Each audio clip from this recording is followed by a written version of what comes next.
Hello guys, meron akong, syempre, alam niyo na to, Taiwan brand, di ba? Ang Garli.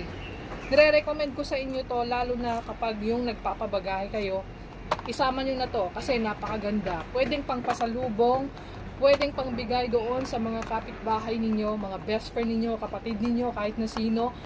Ito, sobrang ganda nito and napakamura pa. 143 only.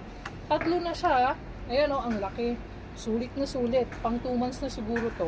Pag hindi ka nagtututbrush, pag minsan lang. Pero kapag umaga, tanghali, gabi ka naman nagtututbrush, o di aabot lang siya ng 15 days.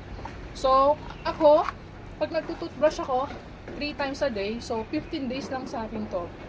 Ewan ko lang sa iba, kasi sobrang tipid na to 15 days. So, yung tatlo, umaabot siya ng 1 month. Yung isang ganito, 1 month. Tapos, bibili ulit ako, ganun. Napakaganda. And, syempre, nakakaputi ng ipin. Darly. Darly. Darly, darly, darly. Ang ganda nito, mura pa.